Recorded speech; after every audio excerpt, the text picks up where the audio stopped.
Good morning students. आज फिर मकाम ऑनलाइन में आपका एक नए टेंस के साथ मैं तहे दिल से इस्तकबाल करता हूँ। कल हमने फ्यूचर कंटिन्यूस टेंस किया था। उम्मीद है आप सभी स्टूडेंट्स को फ्यूचर कंटिन्यूस टेंस बहुत समझ में आ चुका होगा। आज हमारे पास में एक नया टेंस है और उसका नाम रहेगा फ्यूचर परफेक्ट टेंस।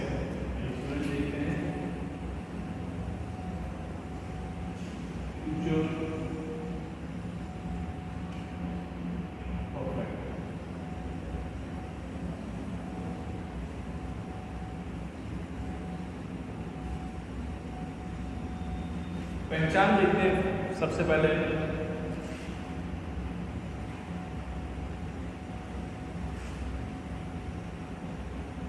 चुका होगा,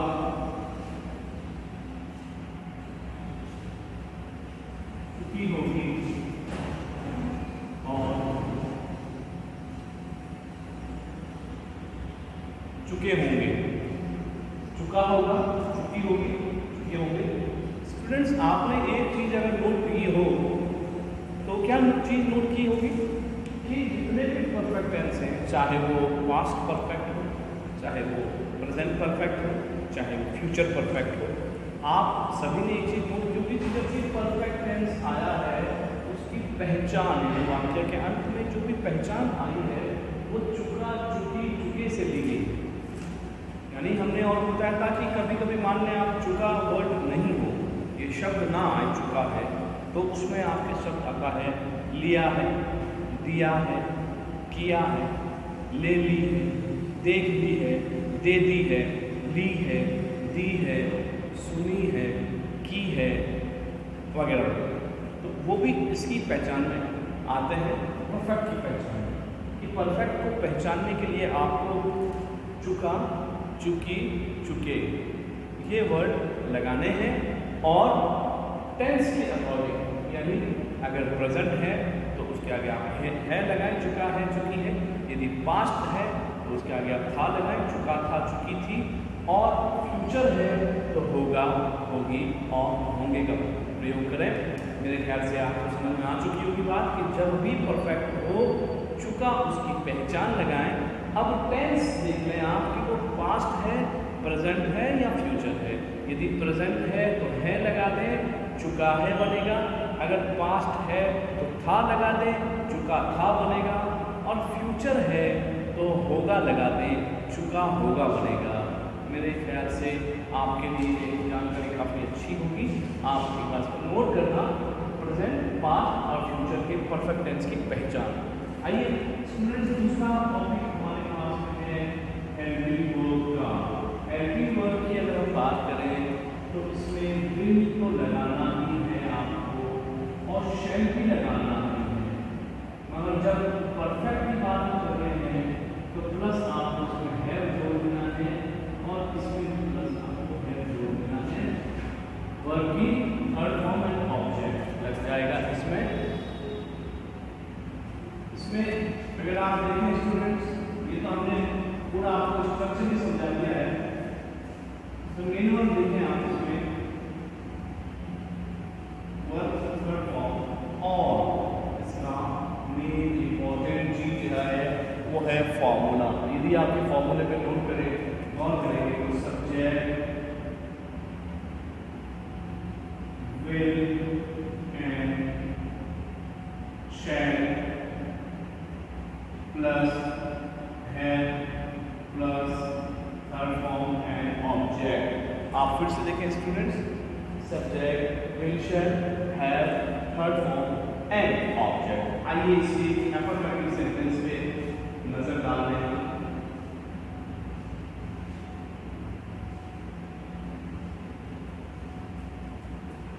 way match ji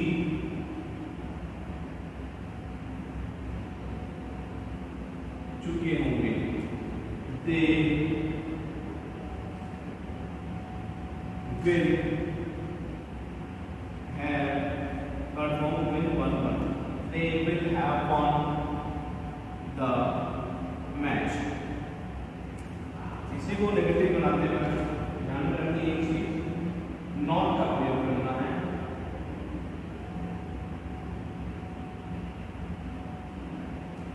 They will not have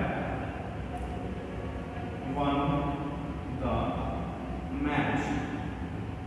और इंटरोगेटिव बनाते वक्त आप जरा गौर करें,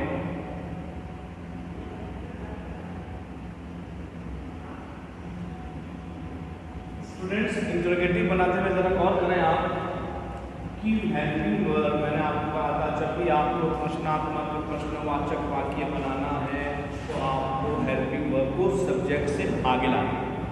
जैसे ही आप हेल्पिंग वर्ब को सब्जेक्ट से आगे लाते हैं तो वो आपका वाक्य बन जाएगा प्रश्नात्मक प्रश्नवाचक, जिसमें आप सवाल पूछ रहे हो और जिसका उत्तर आएगा हाँ या ना में।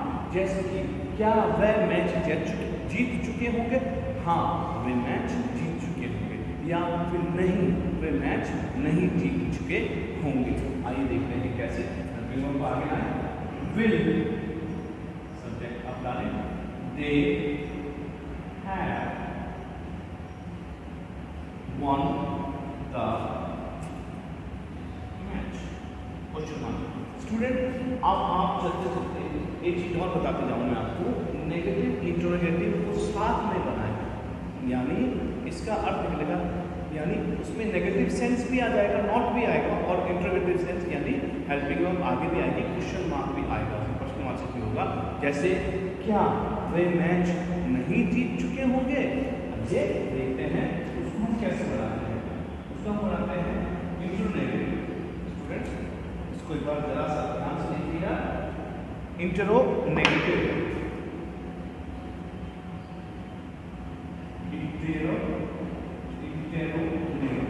प्लस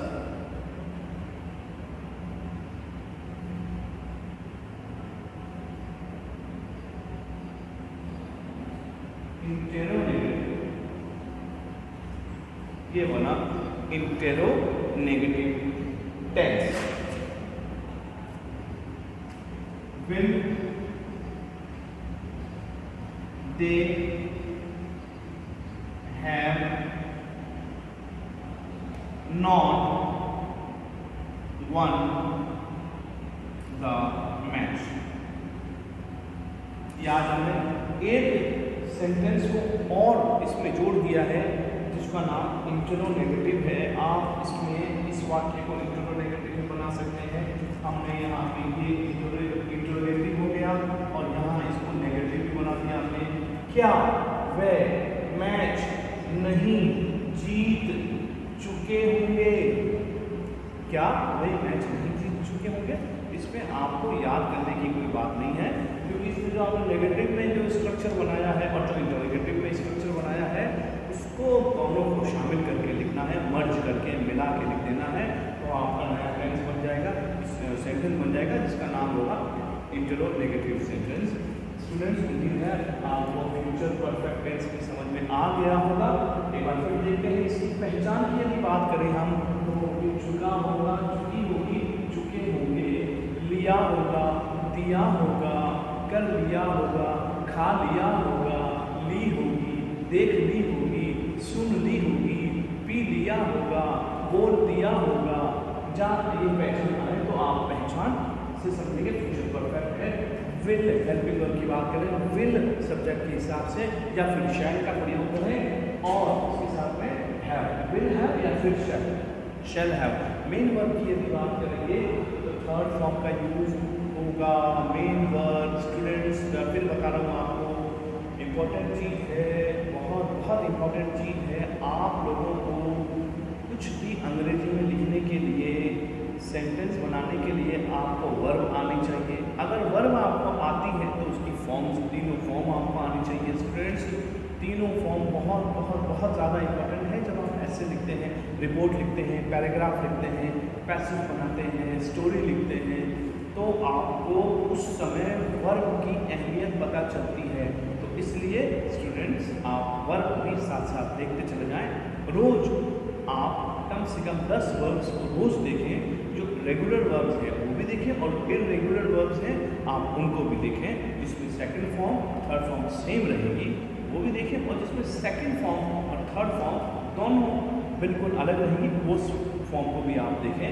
इसलिए मैं आपसे रिक्वेस्ट करूँगा कि वर्ब्स आप हमेशा जरूर नोट करें, देखें कि बहुत काम आने वाली है वर्ब्स आपकी। आप वर्ब समझते हो कि यार हमने बहुत बड़ी है, इसकी ज़रूरत क्या है, ये कोई सर ये तो बहुत सी है तो बच्चों को सिखाते हैं, मगर आपको पता है कि गलती बच्चों से ही होती है, बड़ों से भी होती है, तो हमें ऐसा मौका नहीं देना है, गलती करने का मौका नहीं देना है हमें। आपको वर्ब्स वापस से याद करनी है। फिर आप स्टूडेंट फॉर्मूले की तरफ देखिए, सब्जेक्ट विल शैल हैव और third form object. Affirmative way match जीत चुके होंगे, they will have won the match. Negative इसी को बना दिया, क्या वे मैच नहीं जीत चुके होंगे, they will not have won the match. क्या वे मैच जीत चुके होंगे? इंटरोगेटिव का देखिए, will they have won the match, और इंटर और नेगेटिव यानी इंटर और नेगेटिव दोनों को मिला दिया हमने चौथे सेंटेंस में, इंटर प्लस नेगेटिव यानी will they have not won the match, क्या वे मैच नहीं जीत चुके होंगे। स्टूडेंट्स उम्मीद है आज आपको फ्यूचर परफेक्ट टेंस भी बखूबी समझ में आ चुका होगा। मैं फिर उम्मीद करता हूँ आपसे कि आपको फ्यूचर परफेक्ट, एक फ्यूचर सिंपल और फ्यूचर कंटिन्यूस टेंस तीनों आज समझ में आ चुके होंगे। हम कल एक नए टेंस के साथ फिर से जुड़ेंगे, इसका नाम होगा future perfect continuous.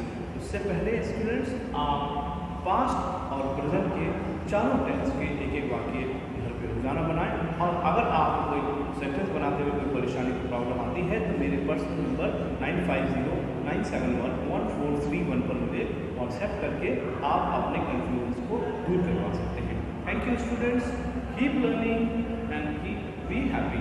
Thank you.